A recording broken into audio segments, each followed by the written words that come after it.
Second Adam, ben, c'est l'histoire finalement où on regarde Noé et on le compare avec Adam. Prise 2. Nous examinerons ici les similitudes entre l'histoire de Noé et celle d'Adam. Les points de ressemblance entre ces deux histoires sont non seulement nombreux, mais reflètent une répétition cohérente. Il semble que la nature pécheresse de l'homme dicte son comportement de sorte qu'il est impossible de sortir de ce rouage sans un sauveur. Ce qui a existé, ce qui existera et ce qui s'est fait, c'est ce qui se fera. Il n'y a rien de nouveau sous le soleil, nous dit Ecclésiaste 1:9. Épreuve. Si Adam devait obéir et ne pas manger le fruit pour conserver la vie, Noé doit construire une arche pour sa famille et les animaux pour vivre. Animaux. Si Adam devait nommer les animaux, Noé devait les rassembler dans l'arche, les nourrir et les faire sortir. Fils. Comme Adam, qui eut trois fils qui sont spécifiquement nommés, Noé eut trois fils qui sont identifiés. Instructions. Dieu répète à Noé les mêmes instructions qu'il a données à Adam.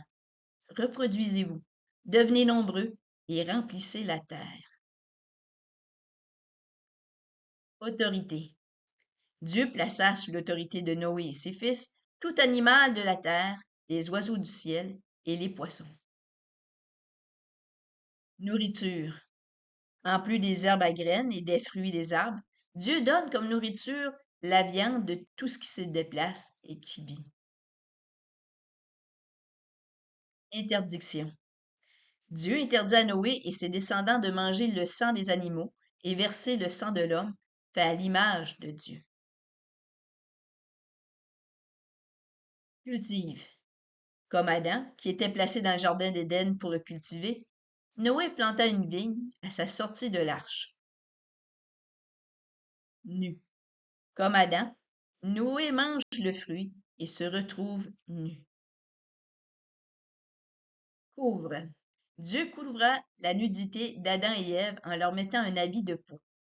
Sem et Japheth couvrent la nudité de Noé par un manteau. Malheur. Dieu chassa Adam du jardin et Caïn des terres fertiles. De même, Noé maudit la descendance de Cham, qui est chassée de Canaan. Fait. Les répétitions cohérentes des événements entourant le vécu du premier et du second Adam permettent de comprendre que la nature pécheresse de l'homme le conduira toujours vers son péché, peu importe qui est aux commandes. Il n'y a que le Fils de Dieu qui a été en mesure de surmonter le péché, restaurer la création en renversant la malédiction et donner le fruit de la corruption initiale comme symbole de la nouvelle alliance.